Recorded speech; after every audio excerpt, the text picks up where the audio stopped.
Okay, so with this video I'm going to talk a little bit about stroke values. Now, a stroke value is another way of saying an outline, and we have a stroke palette, and if to access the stroke palette you just go Window and make sure the stroke is ticked there or checked there, and that's when you get this stroke palette, and make sure you've got the options turned on, so you can have hide options or show options, and you want to make sure you've got show options turned on so you can see exactly how you can play with the stroke value.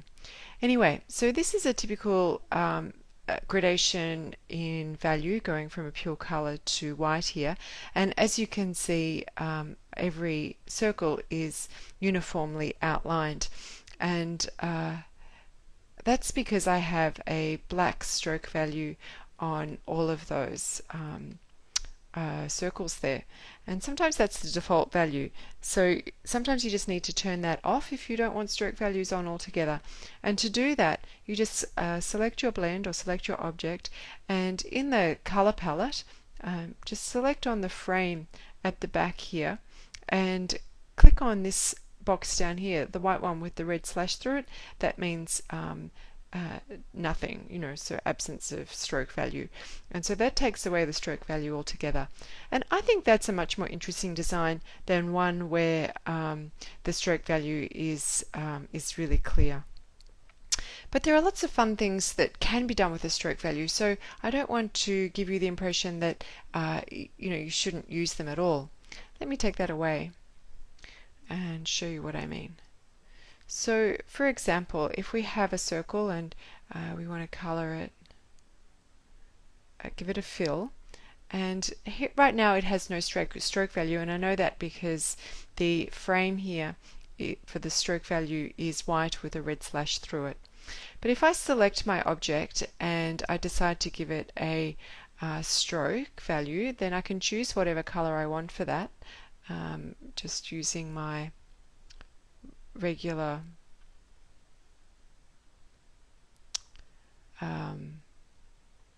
HSB color palette here, or any color palette. And as I deselect, you can see that there we have a blue stroke. It's a little bit difficult to see because it's just got a 1-point value, but if I raise the value to perhaps 18 points or 40 points, it becomes really apparent. And in fact, right now it doesn't look like a stroke value or an outline anymore, but it looks like one circle on top of another. So that's an easy way of making two circles appear on top of each other. It's just by applying a stroke value. Anyway, there are lots of other things we can do. Let me show you what happens if we have a rectangle with a similar stroke value. Now, in the stroke palette, you can change the shape of the corners. So you see here, now if I click on this button here, we've got rounded corners, and if I click on this one, we've got chopped off corners.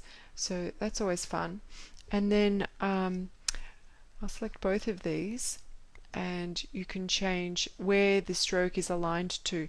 It could be aligned to the inside of the path there, or the outside, or the middle, and the middle is usually the default. You can also dash the line, and as you can see here, I've got a 12-point dash with a 13-point gap, but you can change that. If we have a 12-point dash with a 3-point gap, then we get an effect like this.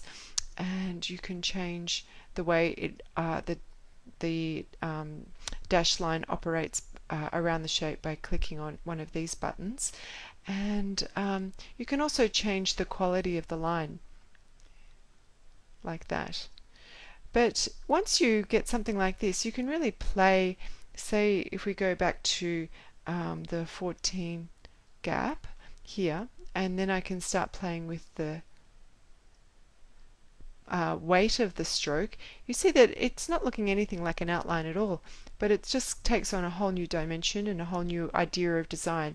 So play with it and have lots of fun, and you'll find that you can do lots of really terrific things like this, for example. Who'd have thought? But isn't that an interesting and easy design, just by playing with the stroke palette? Enjoy, have fun.